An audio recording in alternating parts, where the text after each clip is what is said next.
È martedì 16 settembre, buongiorno Sicilia da Angelo Gagliano. E da Emanuela Corsi, buongiorno. Allora, cominciamo la nostra mattinata con la cronaca perché torniamo sull'omicidio avvenuto ieri a Palermo. In tarda serata è stato fermato il cognato di Stefano Gaglio che è stato, come detto, assassinato nella mattinata di ieri davanti alla farmacia dove lavorava. Pare che alle spalle vi siano dei rancori familiari. Servizio è del nostro Marco Gulla.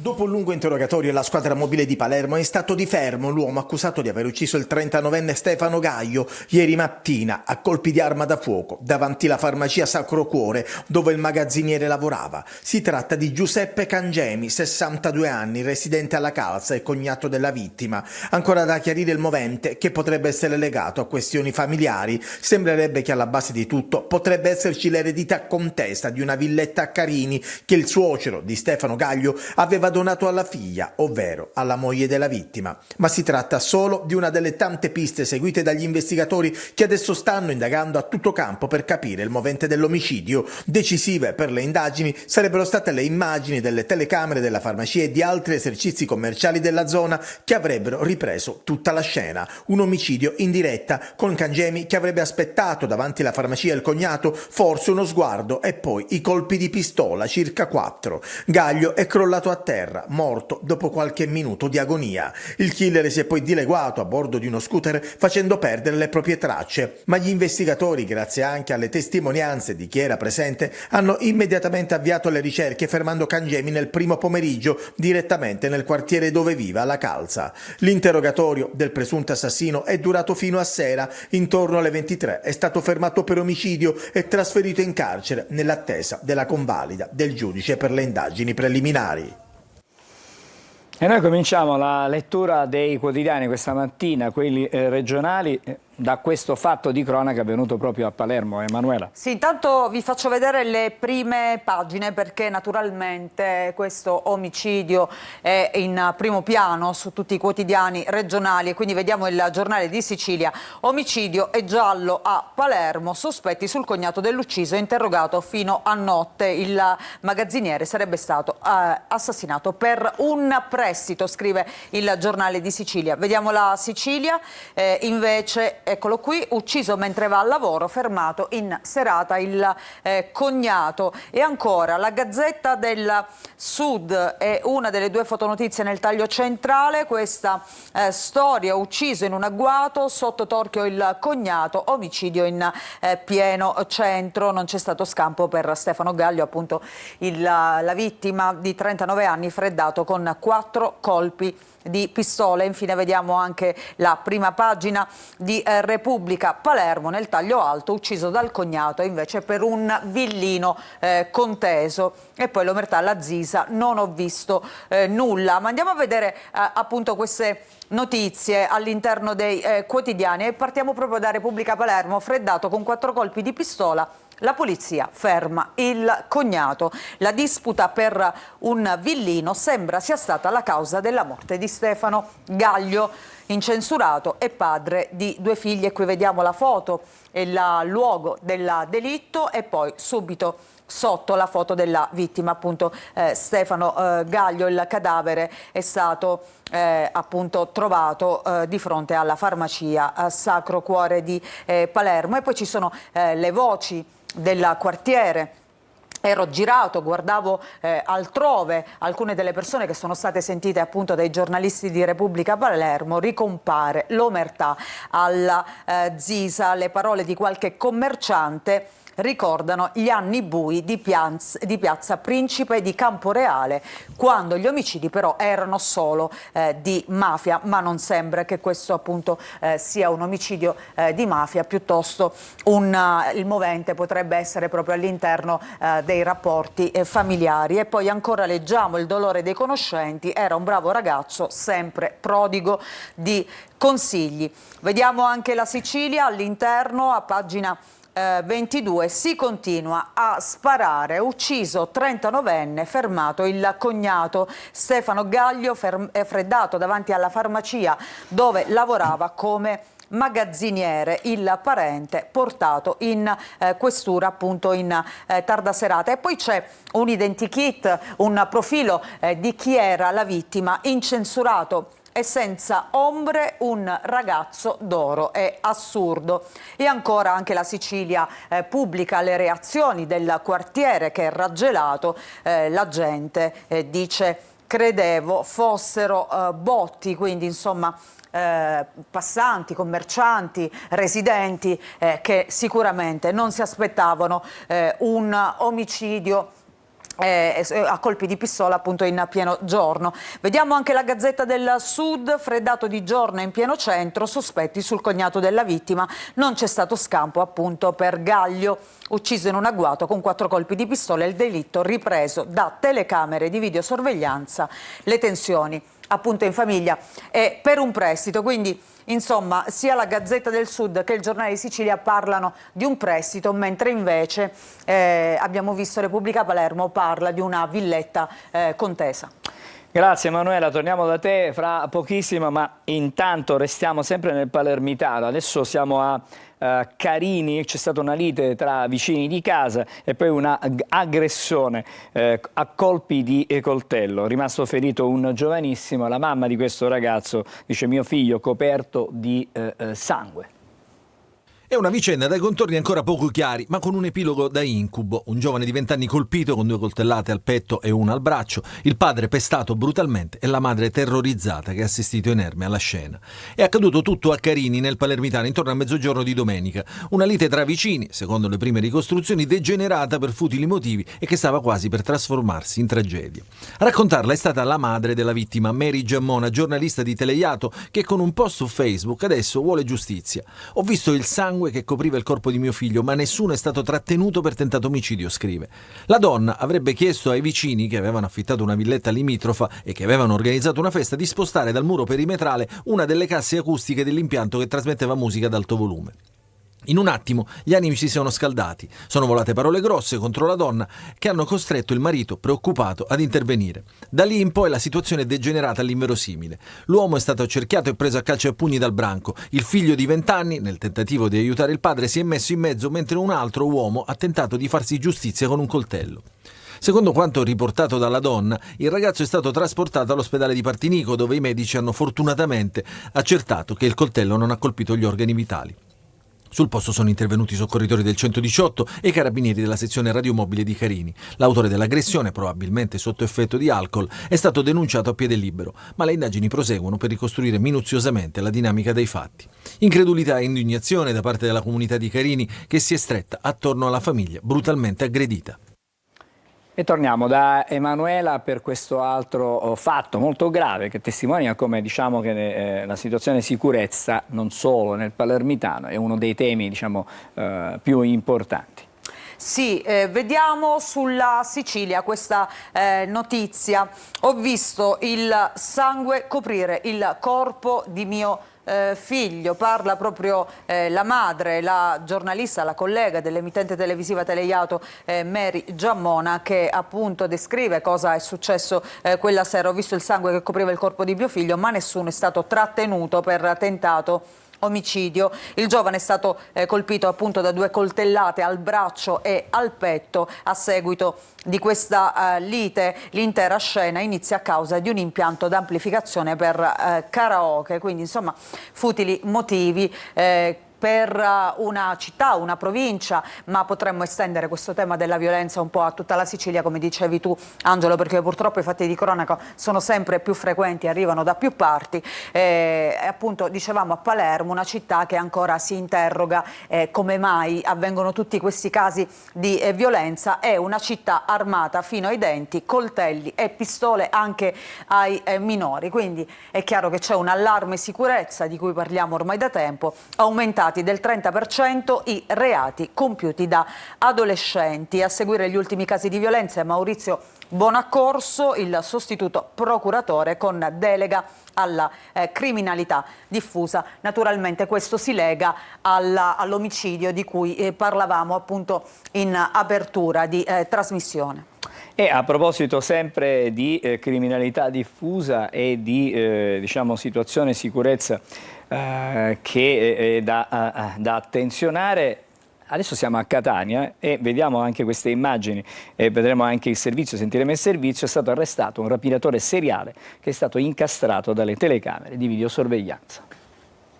Il metodo era sempre lo stesso. Entrava a volto scoperto negli esercizi commerciali, fingendosi un cliente qualunque, ma una volta arrivata alla cassa con un'arma da taglio minacciava il malcapitato dipendente di turno e prelevava l'incasso. La polizia di Catania ha arrestato un rapinatore seriale di 38 anni. Le indagini hanno preso il via dopo un colpo commesso la sera del 10 gennaio, ripreso dalle telecamere del sistema di videosorveglianza. Un analogo episodio si è verificato il giorno successivo, sempre alla stessa ora, quando il rapinatore in un altro esercizio commerciale ha minacciato con un taglierino il dipendente per farsi aprire la cassa, impossessandosi del denaro contante custodito all'interno. Anche la mattina del 12 gennaio l'uomo ha fatto ingresso all'interno di un supermercato, intimando al cassiere di consegnare il denaro contenuto nella cassa. Tutti gli episodi sono stati ripresi dalle telecamere. In questo caso però, come si vede, il commesso è riuscito a mettere in fuga il malvivente che a piedi si è allontanato. Le indagini della squadra mobile hanno permesso di incastrare l'uomo per tutte queste rapine. Il responsabile è stato arrestato e rinchiuso in carcere. E proprio dai quotidiani andiamo a leggere anche di questo fatto, di questo rapinatore seriale che prediligeva i supermercati, ma non solo. No, in generale gli esercizi commerciali, insomma, dove c'era del denaro da prendere in cassa. Siamo sulla Sicilia, ha preso l'uomo delle rapine dietro minaccia di taglierino. In gennaio assegno quelli ai supermercati di Viale Rapisardi e via Agrigento. Ecco, diciamo qual era la zona dove era solito colpire. Raid anche in Corso Sicilia, fallì invece per la reazione appunto di un dipendente che abbiamo visto anche nel video, l'uomo individuato grazie alla sorveglianza, e qui vediamo appunto un'immagine catturata dal sistema di videosorveglianza di uno degli esercizi commerciali dove lui appunto aveva agito. E poi sempre sulla stessa pagina, perché parlavamo appunto di violenza, non solo Palermo ma anche Catania, c'è un allarme. Malfattori armati pretendono denaro pure da noi tassisti, quindi anche l'allarme dei tassisti che dicono siamo una categoria a rischio, spesso bersaglio appunto di malviventi. Adesso ci occupiamo invece di cronaca sindacale, perché ieri c'è stato un importante incontro al Ministero proprio sulla STM, un piano di investimenti da 5 miliardi che è stato confermato. Sarà polo europeo, quello di Catania, del carburo di silicio. Tutto questo è emerso da questo incontro al Ministero. Poi ha parlato anche il Ministro Urso, che ha garantito nessun taglio del personale. Sentiamo Simona Mazzone. Confermato il maxi investimento da 5 miliardi su Catania. Parola del ministro delle imprese Urso, che ha presieduto il tavolo su ST Microelectronics con la partecipazione del ministro dell'economia Giorgetti, rappresentanti dell'azienda, sindacati e regioni Sicilia e Lombardia, per le quali confermato nessun esubero di personale. Per i sindacati un risultato positivo, ma occorrono certezze per il futuro, un nuovo piano industriale che assicuri sviluppo e occupazione fino al 2032. Per Catania Urso ha ribadito che l'impianto diventerà polo europeo del carburo di silicio, tecnologia chiave per transizione energetica e mobilità elettrica. Si tratta del più grande investimento autorizzato dalla Commissione europea nella microelettronica, dal valore di 5 miliardi di euro fino al 2037, con agevolazioni pubbliche superiori a 2 miliardi. I sindacati al termine dell'incontro hanno chiesto ulteriori incontri, sottolineando di attendere risposte chiare e trasparenti sui singoli impianti e produzioni.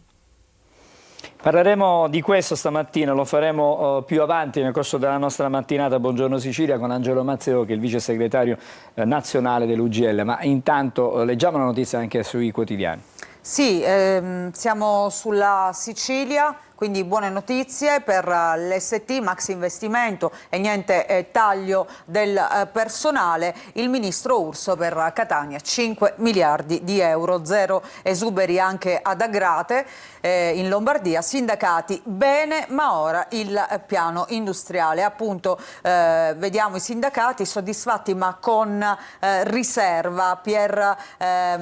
Pietro Nicastro, segretario di FIM CISL, ha detto l'incontro è stato positivo ma serve un piano industriale dettagliato pluriennale per garantire il perimetro occupazionale. Luca Colonna, segretario nazionale Wilm, Giuseppe Caramanna, coordinatore Wilm per ST e segretario catanese aggiungono confermata la chiusura del CT6 e il trasferimento del personale nella SIC per produrre carburo di silicio, ma l'auto elettrica in frenata e non ci lascia tranquilli per il futuro. Poi naturalmente ci sono anche le parole di Angelo Mazzeo che approfondirà, insomma, tu appena sarà ospite della puntata, Angelo.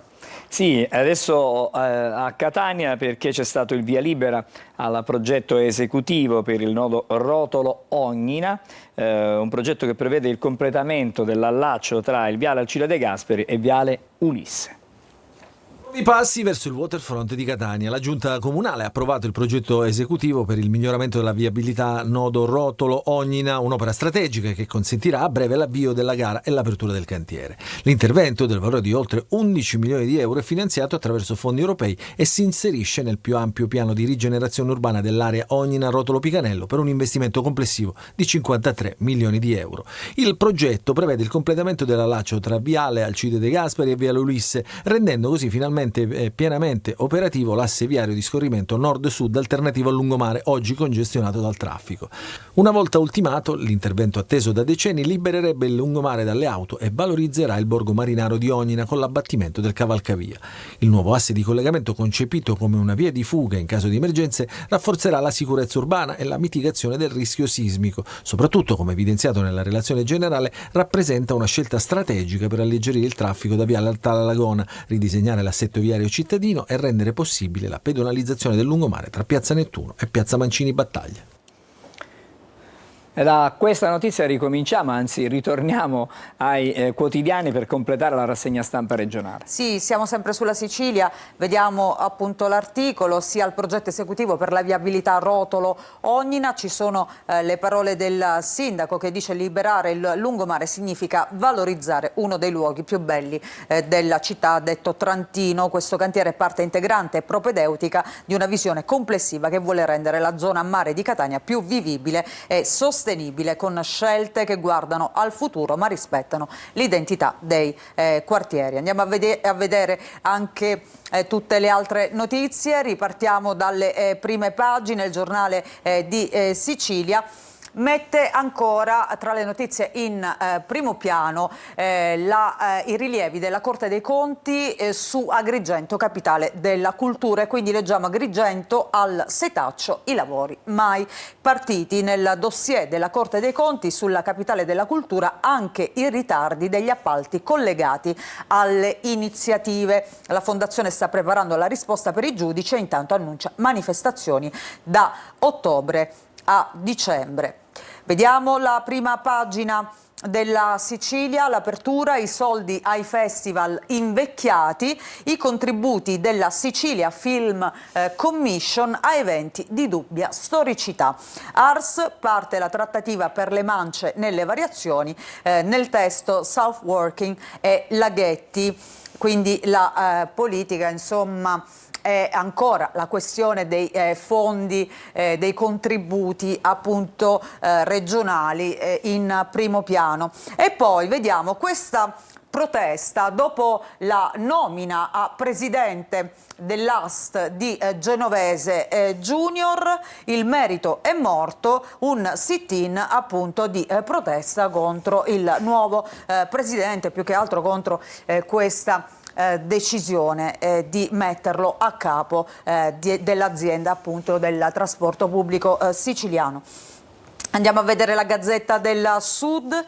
Leggiamo il titolo in primo piano: in vista dei lavori del ponte alla procura servono rinforzi. Il capo dell'ufficio inquirente D'Amato chiede un adeguamento delle piante organiche. Oggi all'università ci sarà il convegno sulle norme europee antimafia con la Mezzola e Piantedosi tra appunto gli ospiti. Il rischio di infiltrazioni c'è come in ogni grande opera, si rafforzino i presidi di legalità. E poi vediamo il sindaco Basile che oggi parla alla Gazzetta del Sud, prima le opere per il territorio. Vediamo questa fotonotizia: l'avvio della scuola nel ricordo di Ciccio. I funerali del tredicenne morto a Messina. Le scuole messinesi ripartono. Tanta commozione ai funerali di Francesco Pantano. E qui vediamo appunto il piccolo che appunto ha perso la vita, sulla barra la t-shirt degli amici. Vediamo ancora la prima pagina di Repubblica Palermo. Abbiamo già visto nel taglio alto la storia, insomma, questo omicidio avvenuto a Palermo, ma vediamo anche la politica palermitana, la sfida di La Galla agli alleati. Dimostrino che ho fallito. Intervista al sindaco dopo le indiscrezioni sull'accordo elettorale tra Fratelli d'Italia e Forza Italia. Ancora il ricordo di padre Puglisi, Ulivi in ricordo appunto del beato Puglisi, ma il suo asilo resta ancora incompiuto. Ieri le commemorazioni nel 32esimo anniversario del suo assassinio per mano mafiosa. Come e con Gesù va incontro alla morte, si consegna alla morte, non se la cerca, l'accoglie, ha detto nella sua omelia l'arcivescovo Corrado Lorefice. Resta realizzato intanto il progetto appunto per la costruzione dell'asilo nido di Brancaccio, dedicato al sacerdote oggi beato che spese la sua vita a difesa dei bambini. E poi subito sotto vediamo l'allarme di Antoci che dice: la mafia assalta i paesi dell'Unione Europea, serve una legge. Queste le parole appunto dell'europarlamentare Giuseppe Antoci. Vediamo nel taglio basso l'attacco di Calenda, Sala d'Ercole da commissariare, ancora un attacco da parte del leader di Azione dopo le scaramucce che ci sono state nei giorni scorsi durante una convention di Forza Italia con il governatore siciliano Schifani. Ecco che Calenda torna ancora ad affondare. E poi vediamo invece per il calcio Poyampalo e le Duaron, nuova coppia vincente. Ecco, questo per quanto riguarda il Palermo dopo l'ultima vittoria. Ricordiamo Palermo che è in vetta alla classifica di Serie B. Grazie Emanuele. Emanuele, torneremo fra poco da te per la rassegna stampa, quella nazionale, con i quotidiani generalisti che ci racconteranno e scrivono dei fatti nazionali ma anche internazionali. Adesso uno spaccato di quello che succede in Sicilia in queste ore della mattina. Cominciamo da Catania per vedere il traffico di via Vincenzo Giuffrida. Intanto vedete il traffico particolarmente sostenuto sia in entrata che in uscita, la riapertura delle scuole, il ritorno chiaramente alla quotidianità comporta anche insomma file in automobile. Vediamo anche sempre su Catania, siamo adesso sulla circonvallazione, anche in questo caso ci sono file con auto che sono incolonnate in direzione Policlinico, in direzione Mister Bianco. Adesso invece vi facciamo vedere invece l'Etna, il solito pennacchio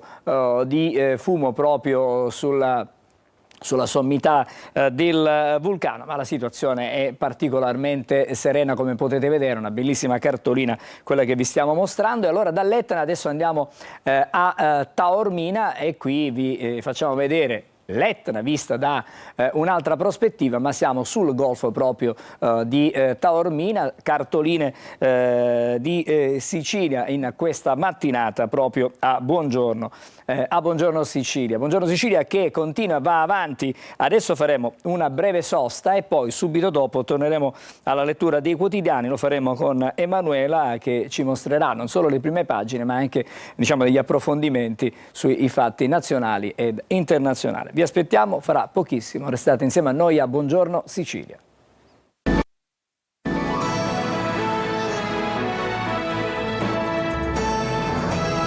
E rieccoci di nuovo in studio, Buongiorno Sicilia, adesso la rassegna stampa, quella nazionale, con Emanuela. Sì, Angelo, partiamo nuovamente parlando delle guerre in corso, soprattutto c'è il Medio Oriente in primo piano, perché è partito l'attacco finale di Israele a Gaza City, lo vediamo, questo è il titolo del Corriere della Sera, scatta la super operazione militare con tank, aerei, elicotteri e droni. Trump dice Hamas non usi gli ostaggi come scudi. E poi vediamo il centro già distrutto dai raid e dai bulldozer, abbattute oltre 50 torri residenziali. Ormai lo skyline di Gaza City è totalmente cambiato dall'inizio appunto della guerra e soprattutto dell'offensiva da parte di Israele. Vediamo le altre notizie, poi magari approfondiremo questo argomento. Intanto vediamo la fotonotizia, ancora gioie per quanto riguarda l'atletica azzurra, la maratona di bronzo dell'ingegner Awani, l'italiano Ilias Awani di 29 anni, vincitore della medaglia di bronzo nella maratona maschile ai mondiali di Tokyo. Lui è andato via dal Marocco a 2 anni, ha una laurea che ha conseguito negli Stati Uniti, ma si dice italiano, è orgoglioso e anche noi naturalmente lo siamo per questo grandioso, straordinario risultato. Vediamo ancora altre notizie, disgelo tra Stati Uniti e Cina per quanto riguarda il famoso social TikTok, arriva un'intesa e Donald sentirà sì l'annuncio di Bessent, trovato appunto questo accordo tra Washington e Pechino. TikTok non sarà cancellata negli Stati Uniti come aveva annunciato Donald Trump, sarebbe coinvolta Oracle, la società di Larry Ellison. Trump pronto a sentire Xi Jinping. Diciamo tutto questo perché il controllo passerà in mano, diciamo, statunitense, esatto. Il controllo su TikTok. E poi vediamo per la cronaca, in Italia fermato col taser, muore in ospedale. Questo è il terzo caso in 2 mesi e riparte appunto la polemica per quanto riguarda l'utilizzo del taser appunto da parte delle forze dell'ordine. Ma intanto andiamo a vedere all'interno del Corriere la notizia in primo piano. È partita l'invasione su Gaza, attacco finale sulla città. Razzi illuminanti sui cieli appunto di Gaza City durante l'attacco dell'esercito israeliano della scorsa notte. Lo vediamo appunto in questa foto, cosa è accaduto. L'obiettivo è appunto quello di conquistare la città. Intanto ci sono le parole del presidente Mattarella nella striscia, condizione disumana per i bambini. Ancora leggiamo sempre sulla stessa pagina, parenti degli ostaggi, l'appello disperato e la marcia davanti all'abitazione di Bibi. C'è molta preoccupazione appunto per quanto riguarda ancora gli ostaggi. Parte di essi sono morti, ma parte potrebbero essere ancora vivi e quindi i familiari hanno paura che con questo attacco finale appunto la sorte, la vita degli ostaggi possa essere messa a repentaglio. E poi l'incontro, Netanyahu vede Rubio prima di dare il via e ammette l'isolamento. Non abbiamo scelta, dal segretario di Stato incassa sostegno incrollabile. Ancora, vediamo un'altra pagina, sempre del Corriere, qui vediamo sia delle foto ma anche una cartina. Qual è la strategia della distruzione di Israele? A Gaza City intanto abbattute 50 torri e 1800 case con le ruspe oltre che con le bombe. L'obiettivo è di convincere gli abitanti a fuggire. Ecco qui appunto vediamo l'ultimo attacco nei vari quartieri di Gaza City che sono segnati in rosso e che poi vediamo anche in queste foto, il prima e poi dopo, i quartieri quasi rasi al suolo. Possiamo vedere la differenza netta tra appunto come erano e come sono C'è un adesso. aggiornamento proprio su questi attacchi che arriva dalle agenzie negli ultimi minuti. Ci sarebbero 38 morti, questo è il bilancio dei raid notturni israeliani a Gaza, lo riferisce la CNN.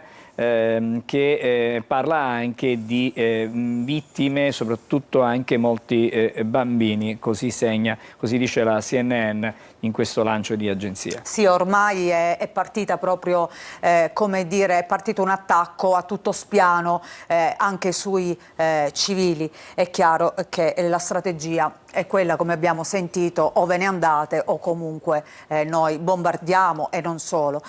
Gaza colpita al cuore, questo è il titolo di Repubblica di oggi. Scattata nella notte l'offensiva finale dell'esercito israeliano, carri armati nelle strade della città e bombe dal cielo, i palestinesi in fuga mentre Hamas sposta gli ostaggi in superficie come scudi umani. Ecco cosa scrive appunto Repubblica, la rabbia delle famiglie. Vediamo anche le altre notizie. Si parla anche della guerra invece in Ucraina, Italia impreparata a un attacco russo, l'allarme di Crosetto, sale la tensione, ormai si è vicini a un'escalation di guerra per quanto riguarda appunto il conflitto in Ucraina. Soprattutto il punto interrogativo è legato al ruolo della NATO, però c'è anche chi dice l'Italia è pronta a intervenire, ma da un altro lato invece Crosetto, appunto il ministro, frena. Vediamo ancora altre notizie. In America il caso di Kirk, confessò il killer, confessò sul web, e Tajani evoca il delitto Calabresi. E poi la fotonotizia invece dedicata allo sciatore azzurro Franzoso. Il mondo dello sci è in lutto perché è caduto durante un allenamento ed è morto. Oggi avrebbe compiuto, pensa, 26 anni. Vediamo la stampa di oggi con invece la guerra in Ucraina in primo piano. Mosca sfida alla NATO, giallo sui caccia italiani. Ecco appunto quale sarà il ruolo dell'Italia. 2 nostri Eurofighter nell'operazione in Polonia, ma la difesa frena il Cremlino, l'alleanza è già in conflitto contro di noi. E poi ci sono le parole di Kaja Kallas, la vicepresidente della Commissione europea, che dice sta cercando l'escalation, riferendosi proprio a Putin. E poi accanto invasa Gaza City, Hamas sposta gli ostaggi all'aperto. A proposito dei mondiali di atletica, vediamo questa impresa incredibile, l'uomo delle nuvole, il record di Duplantis che salta a 6,30 metri come un palazzo di 2 piani, e lo vediamo qui in questa impresa appunto del salto in alto. Andiamo a vedere anche altre prime pagine e partiamo e vediamo Avvenire, corridoi di salvezza. Zuppi, quando annega un migrante annega l'umanità, la via sicura della solidarietà, e più di 200 ONG chiedono all'Unione Europea di rivedere le norme punitive sui rimpatri, l'esigenza di accogliere chi scappa da situazioni insostenibili e la chiusura dell'Europa agli irregolari. Quindi il tema dei migranti in primo piano, ma c'è anche un altro tema, quello della scuola. No cellulari in aula, tra prove e petizioni la richiesta di ammorbidire i divieti. Il resto del Carlino, vediamo una notizia di cronaca perché ieri è partito il processo per Pierina Paganelli. C'è un imputato, ricordiamo, che è Luis da Silva, il vicino di casa, quindi via al processo per da Silva. I figli in aula contro l'imputato. Assente Manuela, la nuora di Pierina, che proprio con Da Silva aveva una relazione che poi lo ha accusato, presenti appunto i figli della vittima, Giacomo, Chiara e Giuliano, marito di Manuela. Per noi è stato Luis, quindi per la famiglia della donna non ci sono dubbi, sarebbe stato proprio il vicino di casa ad uccidere l'anziana. Vediamo nel taglio basso ancora la storia di questo ragazzino che il giorno prima di ritornare a scuola si è ucciso, bullizzato a scuola, si uccide a 14 anni, i genitori, allarmi inascoltati. Intanto Valditara chiama il padre. Vediamo questa notizia anche sul Messaggero.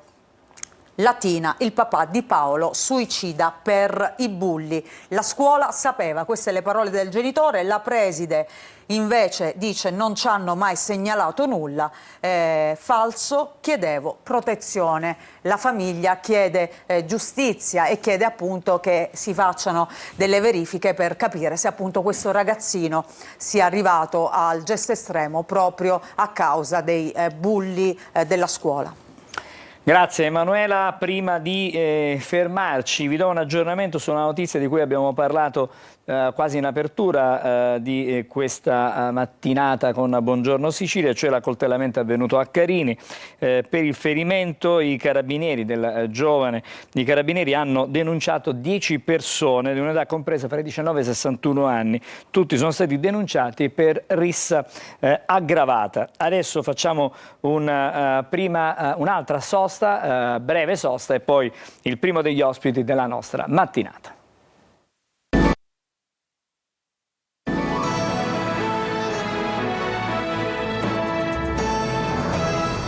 Eccoci, siamo di nuovo insieme. Allora, Buongiorno Sicilia, il primo ospite della nostra mattinata. Do il benvenuto e ben trovato e bentornato a Benedetto Diana, buongiorno, che è della direzione di Ecocar, che è una delle aziende che si occupano della raccolta dei rifiuti sulla città di Catania. Il vostro lotto di competenza? Lotto Sud. È Lotto Sud. Allora, l'iniziativa di cui parliamo oggi è un'iniziativa che si rinnova. Si rinnova perché? Sì. Perché è quello dei parliamo dei centri di raccolta itineranti e cerchiamo di capire cosa sono e perché questa iniziativa. Cosa sono i centri di raccolta itineranti? I centri di raccolta itineranti sono di fatto dei piccoli CCR. I CCR sono i centri comunali di raccolta fissi, tipicamente identificati in questo modo, a volte chiamati anche isole ecologiche.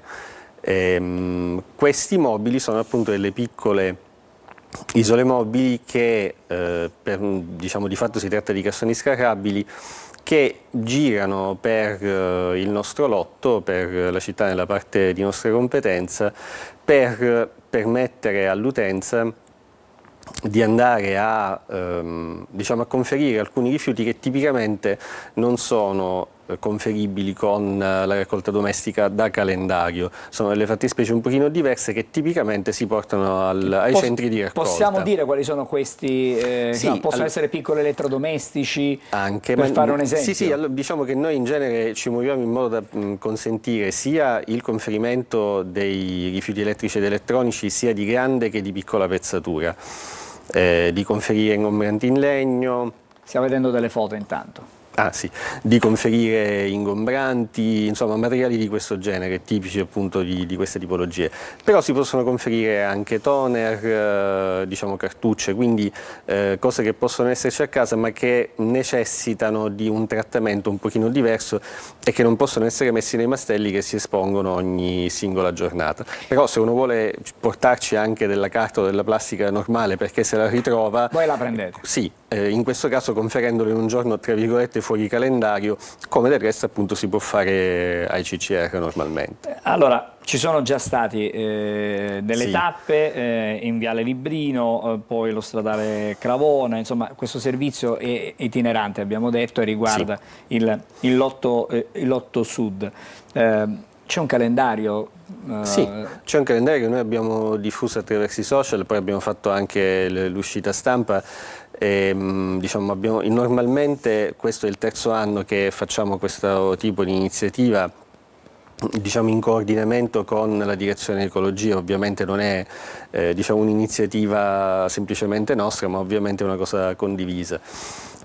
perché ha un significato che va oltre il quantitativo di rifiuti raccolti in questa maniera, ma dà il senso di un coinvolgimento delle persone a livello territoriale, quindi per noi è importante anche la parte comunicativa. Infatti devo dire che ci sono state diverse persone che non sono venute per portare i rifiuti ma per chiedere informazioni, perché noi ovviamente mettiamo il nostro gazebo con il nostro striscione, quindi diciamo è un punto che dà il senso anche di una forma di, tra virgolette, presidio del territorio limitatamente alla raccolta dei rifiuti, certo. Questo è chiaro.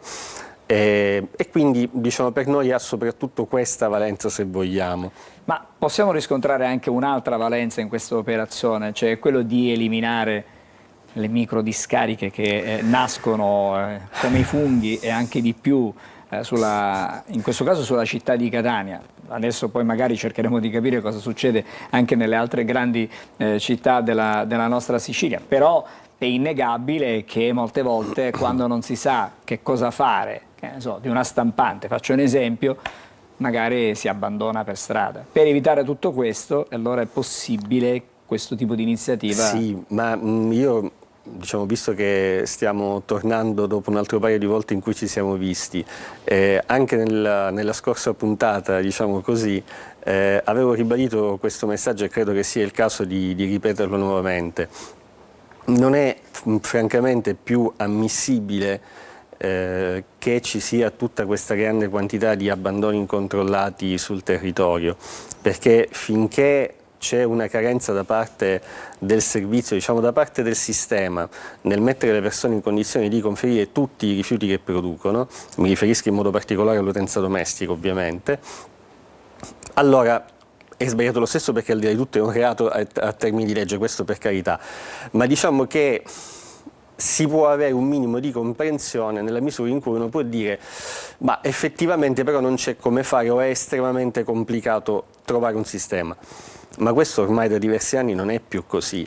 Quando si va a prendere il rifiuto sotto casa, quando ci sono adesso parecchi centri comunali di raccolta che sono aperti tutti i giorni, ad eccezione della domenica, c'è il servizio ritiri ingombranti, di fatto non ci sono tipologie di rifiuti domestici che rientrano all'interno di questa situazione. È comprensibile quello che sta dicendo lei, però il fenomeno è innegabile. Allora c'è qualcosa che non funziona.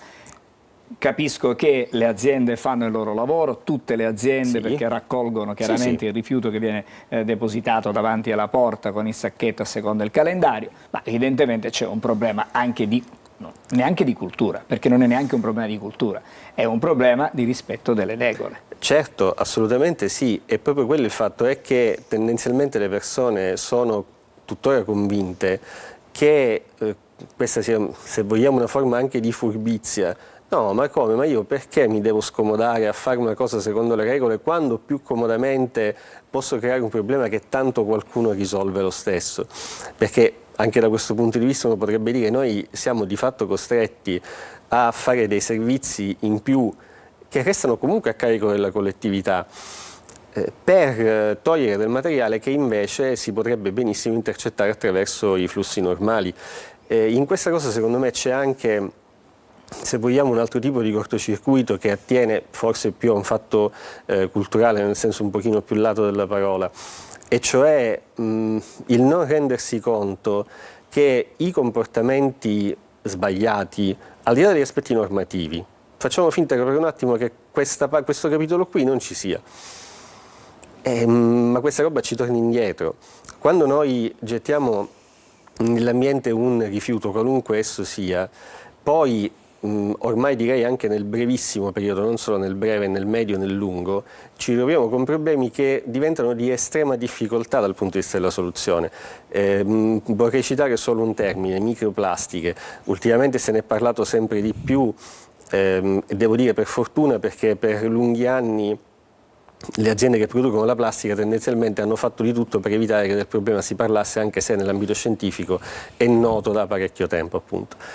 Ma noi abbiamo diversi tratti di mare in cui le microplastiche rappresentano circa il 40% del plankton, quindi ce lo ritroviamo nella catena alimentare e ce lo ritroviamo in quello che mangiamo.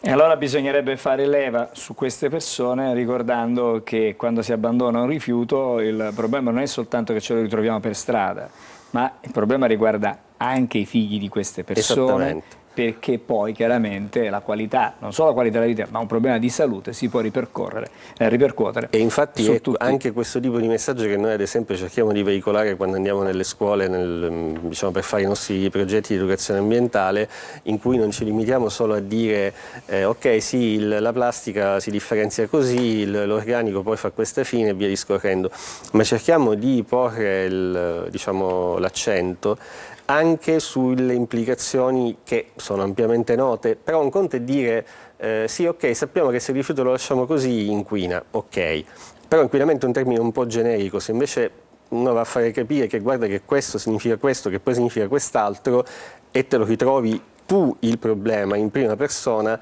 allora forse. Una riflessione sì, magari potrebbe essere fatta anche può scattare. Poi voglio dire, adesso il problema esiste ed è consistente, su questo non c'è dubbio. Banalmente anche sul vostro giornale, nella rassegna stampa, abbiamo visto un paio di siti di abbandono piuttosto consistenti, ma diciamo che nel corso degli anni ci sono state anche diverse strade praticamente chiuse al traffico per la presenza di rifiuti. Diciamo questo sicuramente sì. Noi appunto di interveniamo. Però diciamo, non esiste la generazione spontanea, così come non esiste in biologia, non esiste anche nel caso dei rifiuti. Qualcuno sta roba la lascia. E infatti è così. Allora, grazie al dottor Benedetto Diana, che è della direzione di EcoCar, una delle aziende che si occupa della raccolta dei rifiuti a Catania. La prossima iniziativa, che è quella dei centri di raccolta itineranti, è prevista sabato 20 in via Gelso Bianco e via del Tarocco, il 27 settembre. Al Pigno praticamente, e e in poi viale un altro Sisina appuntamento poi. al Librino, esattamente. Okay. Grazie, buon lavoro, in bocca al lupo. Grazie. Ci dobbiamo fermare, vediamo le previsioni meteo e poi torniamo di nuovo con altri ospiti a Buongiorno Sicilia.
Ben ritrovati da Sofia Inglese di Trebi Meteo. Ci attende un martedì con prevalenza di sole sul nostro territorio, un po' più di variabilità tra medio e alto Tirreno, ma con il basso rischio di precipitazioni. Qualche nota instabile invece interesserà il nord-est, specie nella seconda parte del giorno, e in serata qualche possibile anche temporale. Sulla Sicilia sarà un martedì all'insegna del sole, con qualche nuvola di tanto in tanto, ma che sarà solo in transito. I venti saranno deboli, con mari che risulteranno calmi o poco mossi. E il clima caldo ed estivo, con punte massime che diffusamente toccheranno i 29-30 gradi. Poco cambierà nel corso della giornata di mercoledì, continuerà infatti a splendere il sole, i venti saranno ancora in prevalenza deboli, il locale rinforzo solo sulle coste meridionali, con mari infatti che qui risulteranno localmente mossi e specie al largo. Temperature massime senza particolari variazioni, con punte ancora una volta intorno ai 29-30 gradi. Per maggiori dettagli scaricate l'app di Trebi Meteo. Allora, una doppia razione di previsioni meteo, così ci rendiamo conto di quali sono le condizioni meteorologiche nella nostra regione. Fra le altre cose andiamo incontro a un fine settimana piuttosto caldo, quindi torneremo in piena estate, dovrebbe essere così la situazione. Buongiorno al dottor Antonio Leonardi, grazie per essere con noi, il direttore del Dipartimento di Prevenzione dell'ASP di Catania, e grazie anche al dottor Renato Sciglieri, che è il direttore di prevenzione delle malattie cronico-degenerative e anche dello screening oncologici in genere. Grazie per essere con noi stamattina, così parliamo di prevenzione in pillole, che è una nuova iniziativa dell'ASP di Catania. A lei, dottor Leonardi, chiedo la necessità di questa operazione. Pillole di prevenzione è una campagna di comunicazione del Dipartimento di Prevenzione dell'ASP, fortemente voluta anche dalla direzione strategica aziendale, che vuole dare dei messaggi chiari, forti, incisivi, corretti scientificamente, quindi contro qualunque forma di fake news, eccetera, con brevi reel, con brevi video, con brevi di un paio di minuti, che possono affrontare tutti gli argomenti della prevenzione, perché la prevenzione entra nelle nostre case, a scuola, a tavola, negli ambulatori, nei luoghi di lavoro, eccetera. E quindi queste pillole descrivono aspetti che incidono sulle nostre scelte di vita, sulla tutela della salute nostra e di chi ci sta vicino. Una comunicazione, miglioramento della qualità della vita. Diciamo smart. Più magari sintetica ma più diretta, in modo tale da raggiungere un po' tutti, visto che ormai siamo tutti con i telefonini in mano, diciamo così, e c'è questo aspetto. Quante sono le vostre iniziative? Perché c'è un quadro, un programma completo di queste.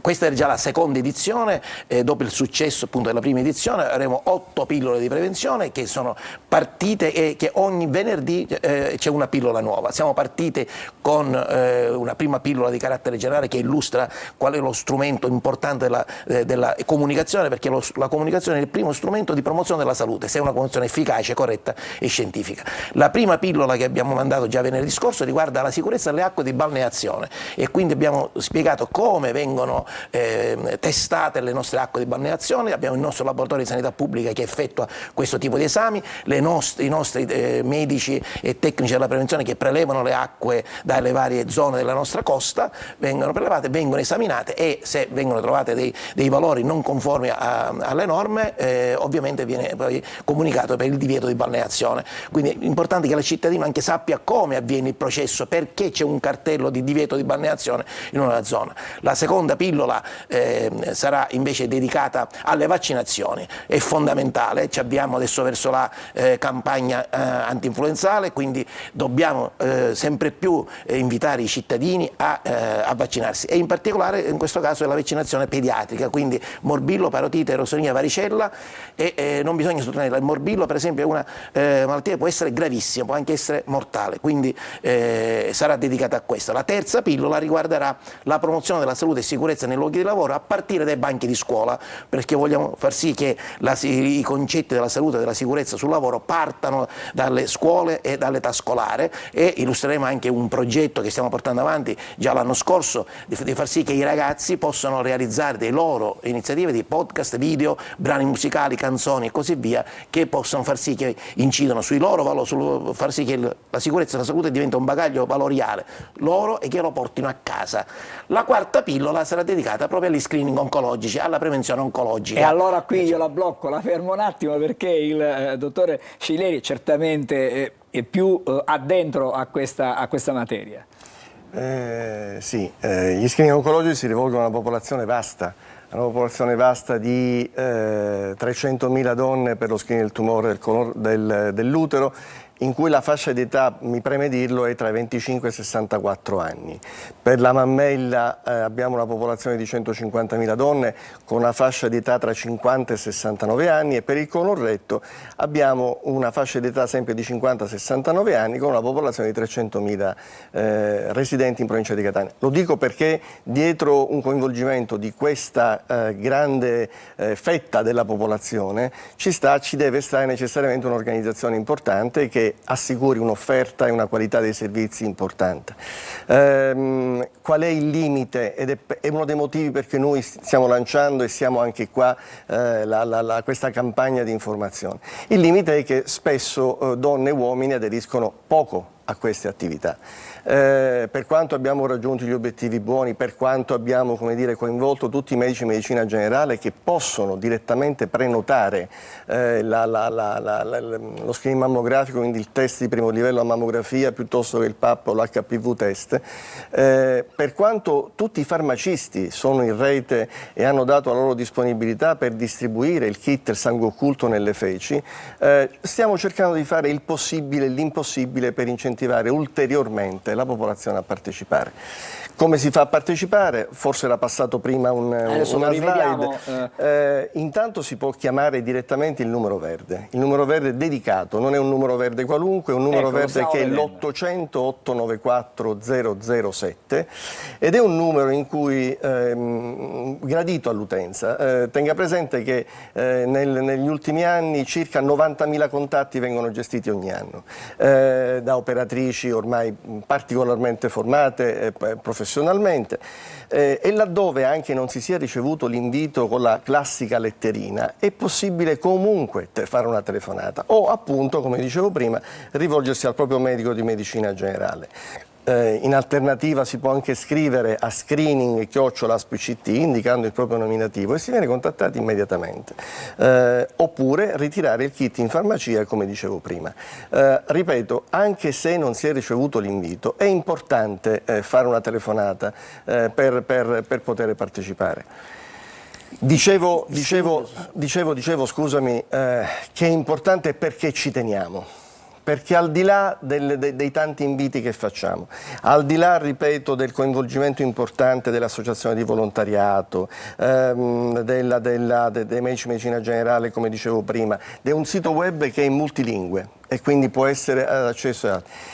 Abbiamo rilevato che nel 2024, le porto a tutti 3 numeri, 280 tumori o lesioni pretumorali per gli screening fatti per il tumore colon retto, 280, 120 per il tumore della mammella, che dal nostro punto di vista sono abbastanza, ma potrebbero essere 3 volte tanti se, per esempio, per il colon retto basterebbe che invece che partecipare in 15-18.000 partecipassero in 30.000 su una popolazione di 300.000 persone.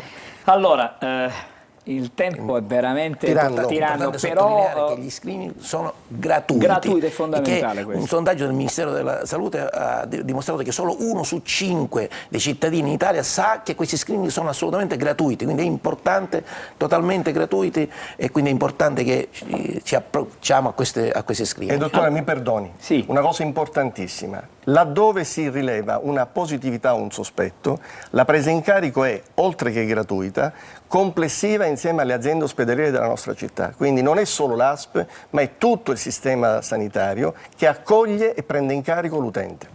Allora, questa è un'iniziativa lodevolissima, dovremmo approfondirla maggiormente. Quali sono gli altri 4, brevemente, mi dice soltanto quali sono gli altri capitoli? Sì, certamente, perché su ognuno di questi potremmo parlare. La quinta pillola sarà dedicata alla sicurezza dei tatuaggi e dei piercing, che riguarda molti giovani che si approcciano a questa attività che spesso può causare anche dei danni rilevanti alla salute se non fatti con tutte le regole. La sesta pillola all'alimentazione sicura e alla giusta nutrizione, in particolare all'uso corretto del sale.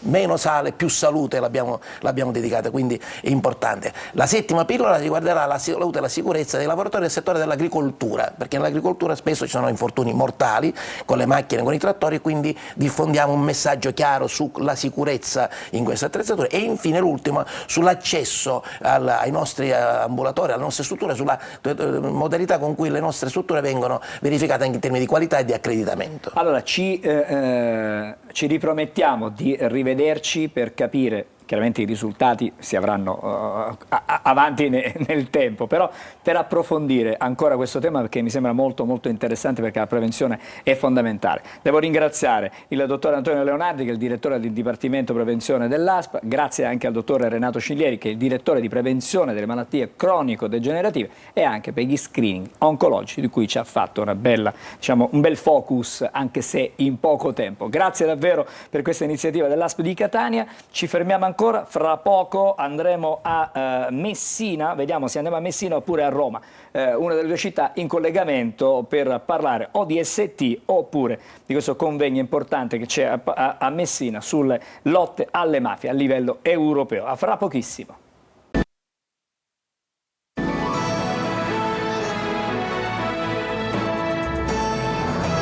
E allora eccoci di nuovo insieme, buongiorno Sicilia, andiamo a Roma per parlare, per sentire in collegamento Angelo Mazzeo. Buongiorno Mazzeo, il vice segretario nazionale dell'UGL Metalmeccanici. Ci sono buone notizie su STM? Possiamo dire di sì?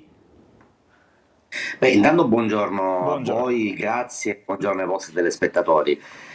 Sì, diciamo che la buona notizia è quello che l'azienda, nella riunione che si è svolta ieri al MIMT, alla presenza dei due ministri Urso e Giorgetti, ha dichiarato, appunto, ha eliminato quelli che erano stati dichiarati, gli esuberi dichiarati nella scorsa riunione del 28 luglio, che avevano inevitabilmente allarmato le forze sindacali. Fortunatamente ieri è arrivato questo annuncio, gli esuberi sono stati totalmente eliminati. Chiaramente ci sarà bisogno adesso anche di una rimodulazione, di un piano industriale che sia solido, che sia forte, che sia robusto, perché deve andare in proiezione di nuove, chiaramente, tecnologie, deve andare in proiezione di una stabilità occupazionale, e che questo, diciamo, eliminazione degli esuberi non sia solamente temporaneo, perché sappiamo per esempio che per Catania il piano industriale è molto lungo, ha una data finale del 2037, quindi da qui a 12 anni,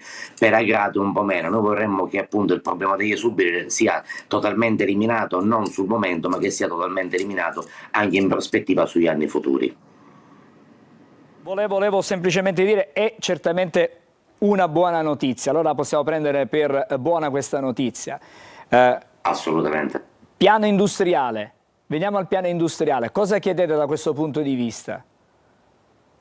Allora, noi su Catania il piano industriale è molto importante, sappiamo che c'è la realizzazione di quell'area, di quel plesso denominato SIC Campus, che attualmente però è in grande difficoltà, perché è legato a uno sviluppo di tecnologia sull'auto elettrica. Sappiamo che l'auto elettrica in questo momento non ha dei volumi produttivi nel mondo, esclusa la Cina, che possa dare appunto un rilancio effettivo. Ci auguriamo che questo possa essere a breve scadenza, mentre per lo stabilimento storico, per la parte storica dello stabilimento, una parte verrà chiusa ormai, purtroppo, rispetto al piano industriale che era stato presentato e ieri ci è stato confermato, una parte sarà chiusa, mentre un'altra parte denominata M5, che è appunto uno stabilimento storico nato, un plesso storico nato dentro la ST di Catania a metà degli anni 90, rimodulerà la sua lavorazione con una tecnologia denominata GAN, che una parte verrà trasferita dalla Francia verso Catania, una parte attraverso un accordo con un'azienda cinese sarà fatto sempre a Catania. Chiaramente, diciamo, dobbiamo tenere i piedi ben saldi per terra, perché di questa tecnologia chiaramente se ne parla anche da tanti anni e non ha mai avuto uno sviluppo veramente importante. Qualora fosse così, i campi di applicazione potrebbero essere enormi. Importante sarà anche poter trarre beneficio da quelle risorse che provengono dal cosiddetto CHIPS Act 2, che segue il primo. Il primo non è altro praticamente che una disposizione da parte della Comunità Europea che ha messo delle risorse pari a 43 miliardi di euro appunto per le aziende che operano nel settore della microelettronica e dei semiconduttori in Europa. Chiaramente è una quota minima troppo bassa per poter fronteggiare con quelli che adesso sono anche le condizioni cinesi, anche geopolitiche, su tutto quello che si sta vedendo a creare nel mondo. Quindi anche Urso stesso ieri ha fortemente puntato su questo Chips Act 2.0, dove lui stesso opererà all'interno per cercare di poter avere quante più risorse possibili, ed ST su questo chiaramente dovrà farsi trovare pronta, perché poter fruire, poter beneficiare di nuove risorse che può mettere a disposizione la Comunità Europea vuol dire creare comunque ulteriore sviluppo, creare ulteriore occupazione e soprattutto rinsaldare e stabilizzare tutta la situazione, infatti, che fino a poche ore fa è stata un po' più, diciamo, un po' più vacillante. Mazzeo, un'ultima domanda, un'ultima osservazione sulla centralità dello stabilimento di Catania, non solo a livello nazionale ma a livello europeo. E questa certamente una notizia importante, se così dovesse essere. Assolutamente sì. Ricordiamoci che grazie appunto a questo investimento che è in corso, dico in corso perché è nato tanti anni fa, considerate che il progetto parte intorno al 2018-2019 e si concluderà tra qualche anno, diciamo il plant, questo SIC Campus come l'ho denominato, perché il nome è questo, sarà praticamente l'unico sito al mondo in cui praticamente si genererà il dispositivo a partire dalla realizzazione del substrato, cioè si partirà praticamente dalla formazione del lingotto, del substrato, fino alla parte praticamente poi dell'assemblaggio. Questo è l'unico stabilimento al mondo che ci sarà di questa natura, è un fiore all'occhiello e tutti dobbiamo fare la nostra parte per difenderlo. Grazie allora ad Angelo Mazzeo, che è il vice segretario nazionale dell'UGL Metalmeccanici, per queste notizie che ci porta da Roma sulla ST Microelectronics. Adesso invece vado a Messina, dove stamattina c'è Francesco Triolo. Si apre un appuntamento importante. Messina diventa una sorta di capitale in cui si dibatte della lotta contro le mafie a livello europeo. Sì Angelo, ben trovati dal rettorato dell'Università di Messina. Avevamo fino a poco fa l'onorevole Giuseppe Antoci, ma è dovuto scappare perché i lavori sono appena iniziati. Si parla di cybercriminalità, di intelligenza artificiale, di cooperazione tra le criminalità internazionali, e quindi a Messina sono stati riuniti tutti le principali agenzie di investigazione europee. C'è il procuratore nazionale antimafia e terrorismo, dovrà arrivare il ministro dell'interno Piantedosi e la presidente del Parlamento europeo Roberta Metsola, proprio per far capire quanto è importante in questo momento la cooperazione internazionale nella lotta alle criminalità che trovano alleanze, si intersecano e creano dei problemi a livello europeo. Da qui verrà fuori un documento che verrà presentato al Parlamento europeo per approvare una legge che sia valida in tutti gli stati dell'Unione, per cercare di arginare questa criminalità ormai transfrontaliera. Si parla di fondi europei, anche di mafie. Il procuratore capo di Messina ha già parlato dei possibili appetiti delle criminalità non solo italiane ma anche internazionali per quanto riguarda l'eventualità della partenza del ponte sullo Stretto, ma anche sui lavori finanziati dai fondi PNRR che ci sono stati un po' in tutto il paese. Quindi è un convegno particolarmente rilevante. Naturalmente nelle prossime edizioni, appena sentiremo anche le voci dei protagonisti, vi aggiorneremo sul proseguo dei lavori. Grazie anche a Francesco Triolo, buon lavoro a te. Resta chiaramente in collegamento, magari prima della trasmissione potremo sentire, se ce la facciamo, qualcuno dei protagonisti, se chiaramente riusciremo ad averlo in diretta, e poi chiaramente nei telegiornali ci racconterai proprio di questi lavori. Adesso voltiamo completamente pagina, perché cerchiamo di scrutare le stelle, noi cerchiamo, ma l'esperto lo fa con grande, chiaramente, attenzione e professionalità. Ci colleghiamo, prima però c'è la sigla, con Marco Amato per l'oroscopo. Vediamo un po'.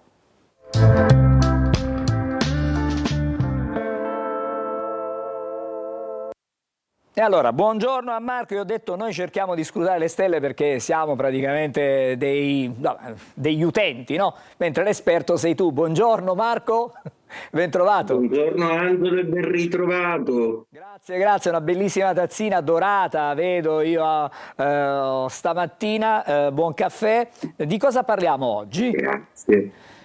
Bene, dorata e verde proprio perché lo volevo dedicare a un personaggio che nel segno del Toro, segno zodiacale che quest'anno è riuscito a vivere delle vicissitudini importantissime, efficaci, e su cui avevo anche lucubrato un po' qualche previsione proprio sul nostro argomento preferito, quella della Settimana Santa Sanremo. Infatti sto parlando di Giorgia, caro Angelo, e sai quanto c'è cara la musica in questo senso. Giorgia è una Toro e proprio oggi esce il suo nuovo singolo, Golpe.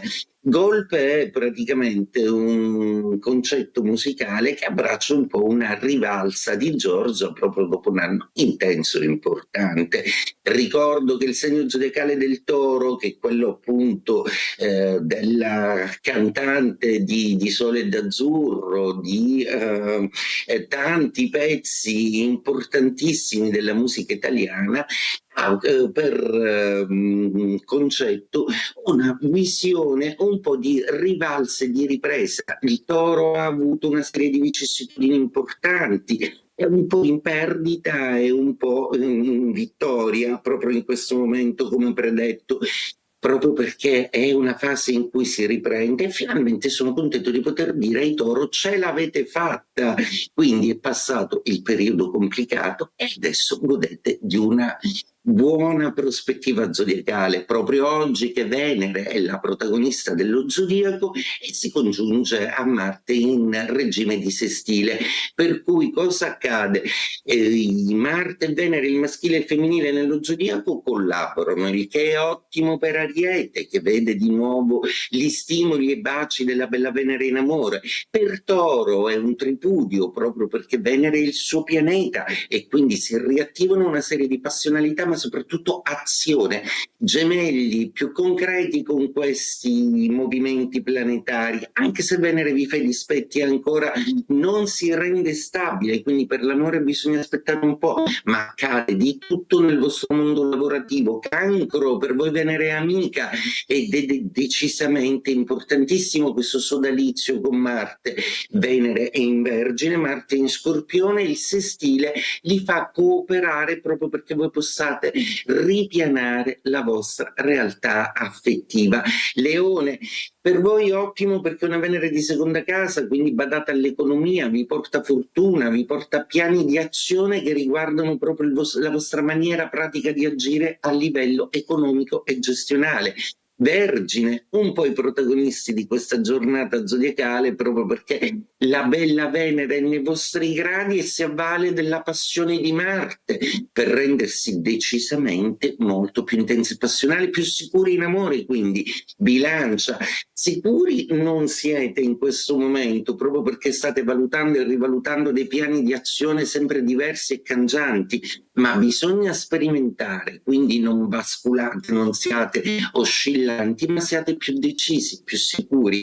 Scorpione, Marte è quasi da voi, per cui questa sua valenza zodiacale, Marte è un pianeta molto importante, con Venere vi addolcisce. Capricorno, più dolce anche voi perché Venere è di Trigono e quindi potete evitare di essere sempre col muso lungo. I Sagittario li ho saltati, sono un po' insicuri in amore, però devono riprendere un po' una dialettica, devono dialogare in amore, se no non ci si capisce. Gli Acquario infine hanno una valenza più tecnica in amore, sono più analitici, sono più riflessivi e questo porta bene a questo segno zodiacale. I Pesci invece hanno Venere in opposizione, ma Marte strizza l'occhio, per cui per adesso un po' meno amore, ha molta più passione e soprattutto azione.